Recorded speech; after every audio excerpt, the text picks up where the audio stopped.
Hello and welcome to Kybercodex. Thank you for tuning in. Today we've got a little overview, demo, and review video for the X-Tech Cal Kestis premium version lightsaber. It's installed with a Proffieboard v2.2 in a Neopixel setup. Just full disclaimer before we get any farther into the video. I am an official vendor for X-Tech in North America. This is not a paid advertisement, this is not a sponsored video, and this was not sent to me by my suppliers. This was taken out of my own personal collection, it was bought from another vendor, and I did pay retail price for it. Everything I'm saying in this video is my own opinion, and is not meant to be misconstrued as an advertisement because I'm selling these sabers. I just wanted to get that out of the way now and be upfront about that. So let's get into things. As mentioned, we have here the Cal Kestis premium version. So right now we've got it set up in survivor configuration, but it is also available in Fallen Order configuration. This is an earlier revision of the hilt, so some details will be different on the current version that is available for sale on my site. Most notable change is going to be an upgrade to screen accuracy in the current version. We'll take a quick look here at this bottom ring of the emitter section. It's anodized black on here, but it is now the appropriate copper or bronze, or brass. I'm not sure exactly the material on the current revision.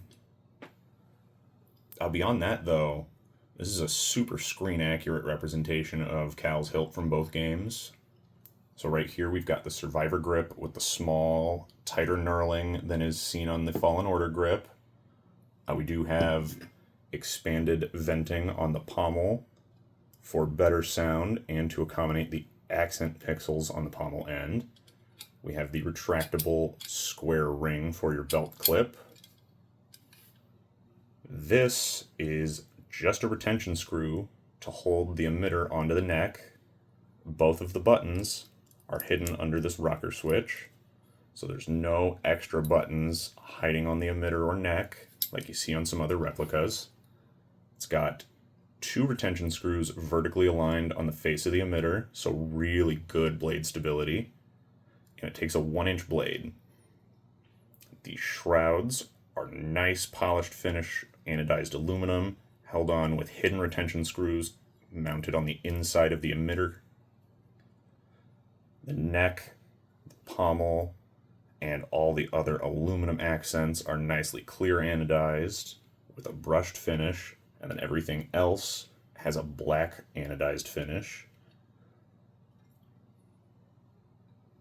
So it's got a real nice look to it.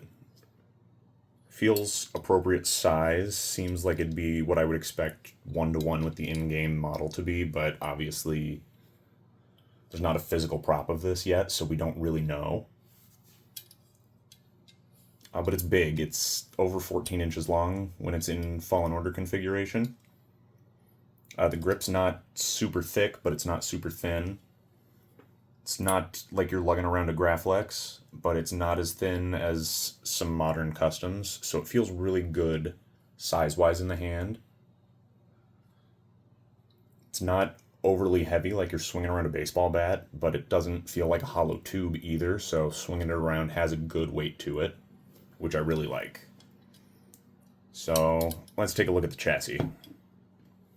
Now again, this is not the current model of chassis that's included in new purchases of this saber. This is a prior revision. They all still include a removable chassis with a kill switch, a power and aux button setup, with a, I want to say it's a 24mm speaker if I'm remembering offhand, and a ring of accent pixels on the pommel. This one has 7. There's also a board for charge protection and battery regulation on one side, hidden under this cover, with a pair of charging LEDs right here on this hole, red and green to indicate charge status.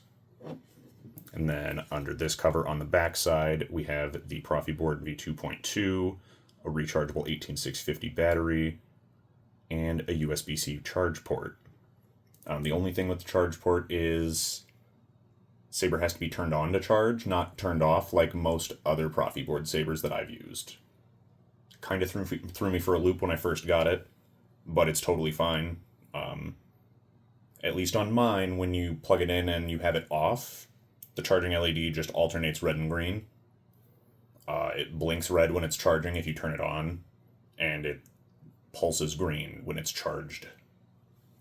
Again, on mine, it may be slightly different on current iterations, but I don't think it is.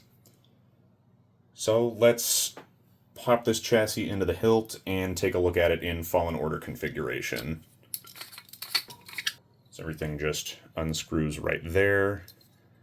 And here you can see the rocker switch function. That's also where you would use a right-angled flathead screwdriver to adjust the tension of the rocker switch if needed. And then you can see the tooth pin connector used for the chassis on, again, just this model of chassis. The current iteration uses a rotary chassis PCB style connection with like a Neopixel chip and all that.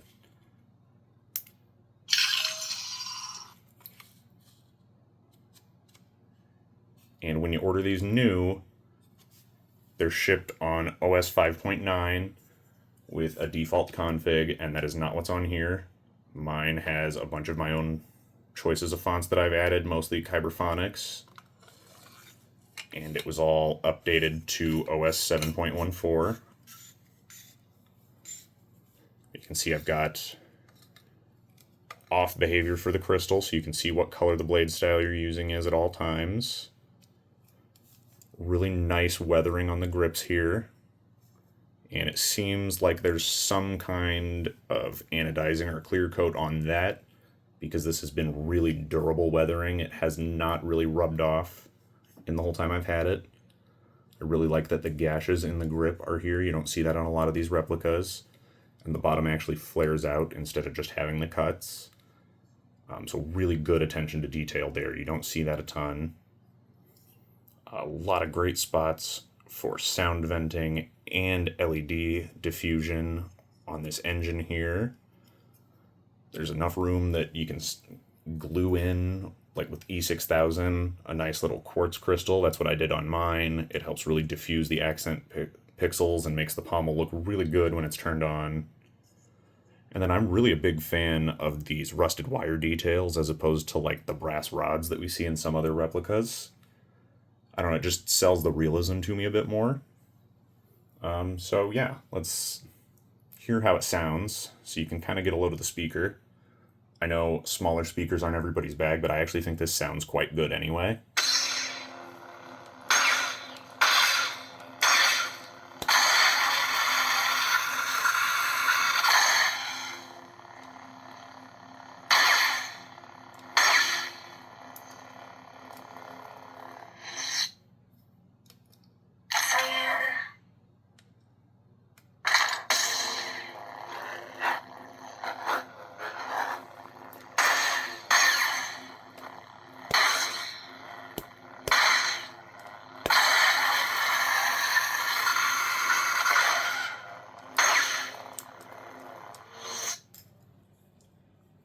And here's a look at that blade plug. It's the standard one that comes in most of X-Tech's hilts, but like I said, the premium version of the Cal Kestis hilt from them has an updated blade plug now that more closely matches the one in the saber in the games. So we got a blade in it, so let's take a look.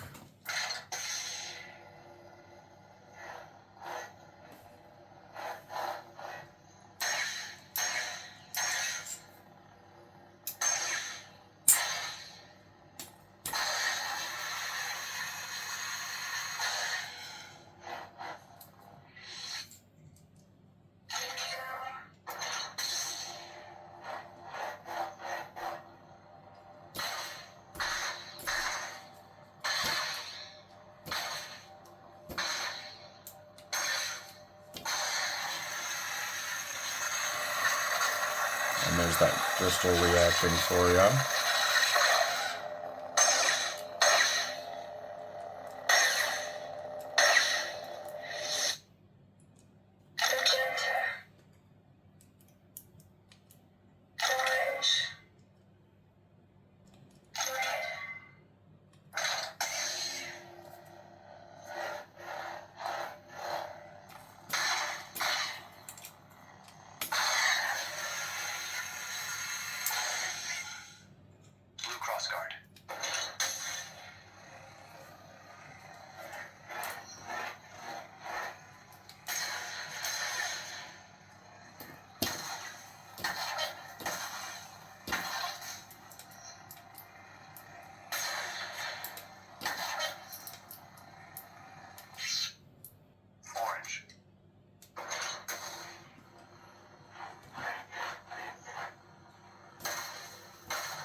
hide the holocron.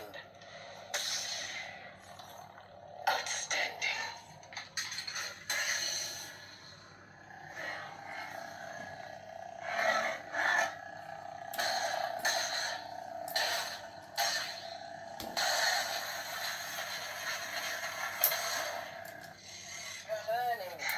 Not quite as gifted as Seer's last apprentice, but not bad. Purge Trooper Electrostaff.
I really enjoy this saber. It's definitely one of the gems in my collection. The high level of screen accuracy combined with the really good sound and really just the flashiness of the exposed pommel with the accent pixels makes this not just a favorite for me, but people coming over to look at my collection. It's one of the first ones that gets picked up. It's usually either this, the Dark Saber, or one of the original trilogy classics. So, if I had to give it a number, rated out of 10, I'd give it like a 9, 9.5. My only real gripe is the tension on this is a little difficult to adjust. I wish that it had like a Torx bit or a hex bit on the back of those screws instead of a flathead bit, because I don't have a right angle flathead screwdriver and I don't know anyone who does. You can order one on Amazon, but it'd be nice if it was just a Torx bit, but that's not really a huge gripe.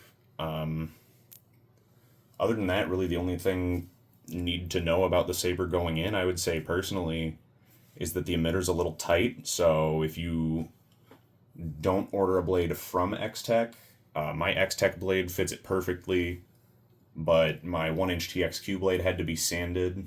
My 1-inch heavy grade Bendu Armory blade doesn't fit at all.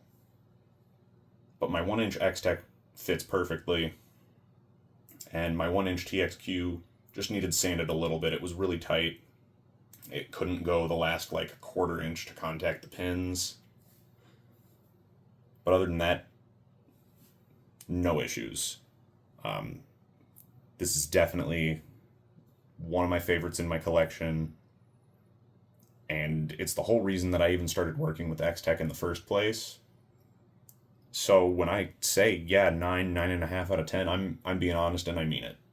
I really, really like this saber. And it's one that I envision staying in my collection permanently. So, again, thank you guys for coming, checking this out, watching the review, watching the overview and all that. I hope you enjoyed it as much as I enjoy this saber. There will be a link to my website in the description, as well as a link to the sale page for this specific saber. And I'll also leave a discount code that will be valid on your first order. So, scroll down and check that out if you're interested in any X-Tech's lightsabers. And once again, thank you guys for coming to Kyber Codex and checking things out. May the Force be with you, and have a wonderful rest of your day.